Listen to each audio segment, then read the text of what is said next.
Ou seja, o que faltou naquele moço ali foi confiar na graça de Deus. E sem a graça de Deus, nós não podemos fazer nada. E o próprio Jesus fala, sem mim nada podemos fazer. Se a gente faz alguma coisa, é porque Deus está do nosso lado fazendo, né? E falando isso agora, e lendo Lucas, né? Eu me lembrei agora, muito parecido contigo agora, semana passada, ou foi retrasado. Ele acabou o texto, né? E ele chegou para mim e disse o seguinte: moço, posso fazer uma pergunta? O senhor pode? Ele tinha acabado o texto, está conversando, achando e tal. Eu disse assim, ele disse para mim assim: toda vez que eu rezo, eu vejo Jesus. É mesmo, né? Eu vejo Jesus toda vez que eu rezo. Mas hoje aconteceu uma coisa muito diferente. O que foi? Eu não vi Jesus na minha frente. Eu vi Jesus atrás do Senhor. Entendeu? Entendi. Interessante, né? Na hora nem caiu a ficha, só caiu a ficha que fez em casa, que ele falou isso, né? Nem me toquei assim, né? Quer dizer, sem mim, nada podeis fazer. Se eu estou aqui há 22 anos levando uma imagem peregrina, é porque Jesus está com a sua mão apoiando, né? Independente da vida da pessoa, é a missão que ele está querendo apoiar. Então, achei muito marcante isso, né? E era o tamanho do Lucas aí falando isso para mim.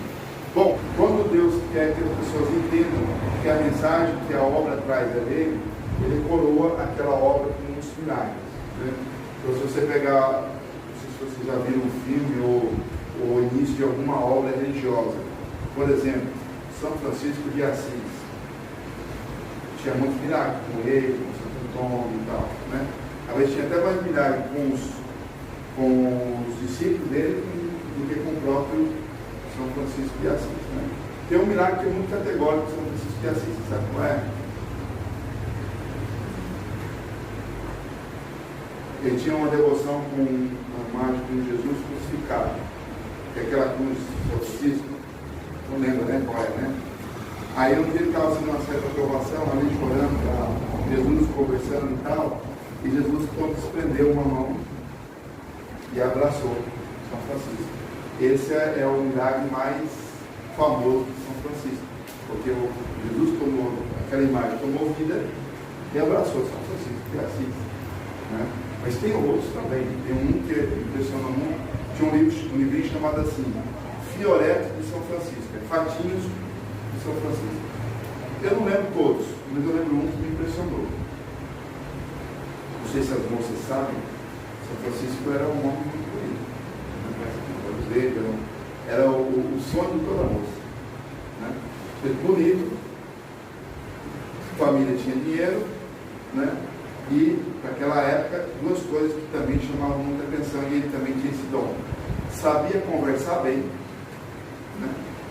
Que às vezes é difícil do homem, né? Conversar bem e tal. Ele era uma pessoa que todo mundo gostava de estar do lado dele. Isso antes dele ser São Francisco, sendo só o Francisco mesmo, tá?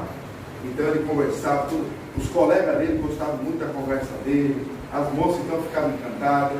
E a outra virtude que na época também era um requisito para o jovem da época dele, ser um bom espadachim. Espadachim todos vocês sabem o que é, né? Aquele dos treinos esqueteiros, né?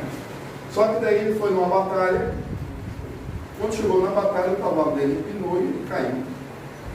E ele escutou a seguinte voz: Francisco, não é essa batalha que eu quero que você lute. É outra batalha que você deve lutar por mim. Só que ele não sabia quem tinha falado. Quando ele voltou para o cavalo, ele achou que tinha passado só algum tempinho, a batalha já tinha acabado. E o pessoal, por que você não foi batalhar? Eu caí do cavalo, quem foi que disse que não era para eu lutar aqui? Alguém disse para ele: não, ninguém falou isso, não. Alguém falou que não era para eu lutar essa batalha. Ele foi até preso por causa disso, né? Aí depois conseguiram lá e tal, tiraram ele da cadeia lá, com o outro, né? Mostrando que. Aí ele estava dormindo.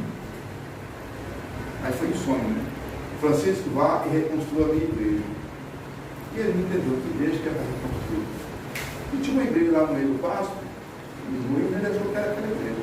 Ele foi lá e começou a pegar as pedras e construir a igreja. Depois, muito depois que ele foi entender que a igreja era espiritual.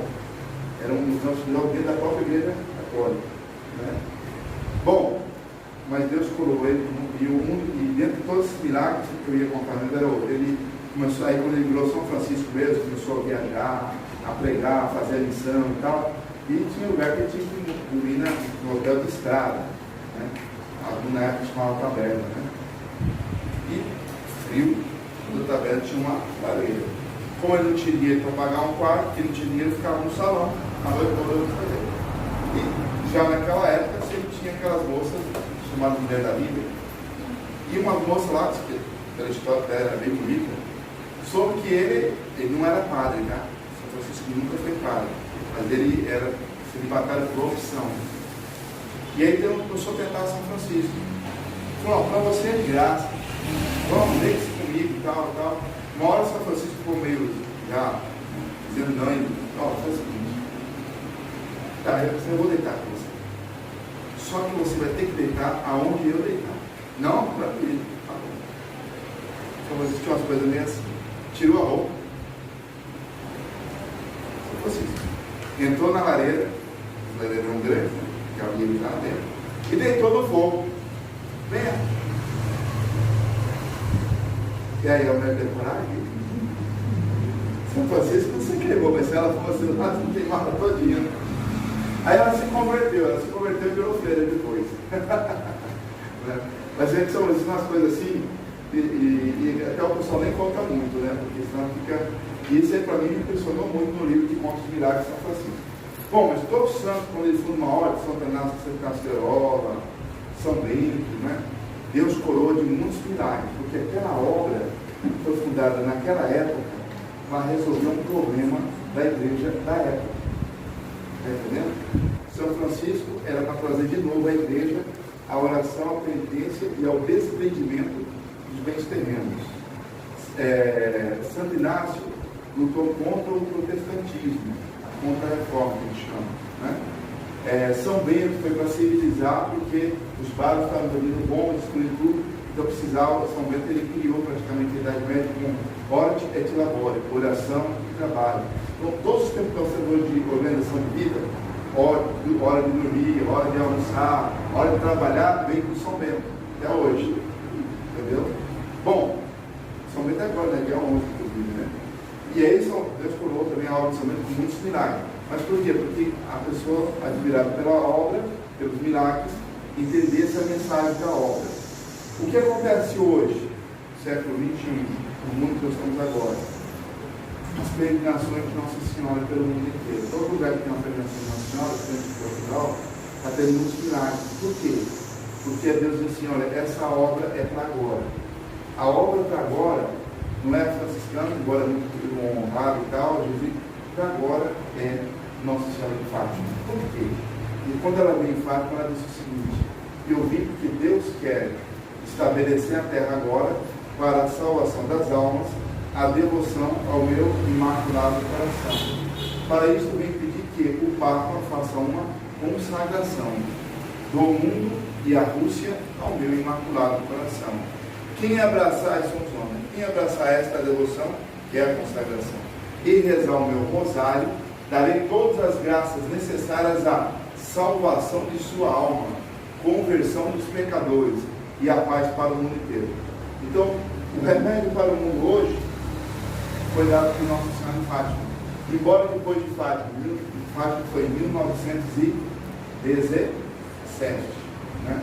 De 1917 até o ano 2000, foi o século XX que mais teve aparições de Nossa Senhora, inclusive no Brasil.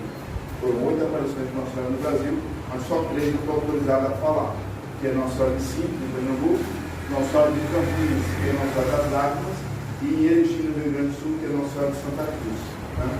Mas em Fátima é onde está todo o cerne do que Deus quer agora para a humanidade. Deus quer se servir do Imaculado Coração. Como é que vamos fazer isso então? A consagração. Como é que vamos fazer essa consagração?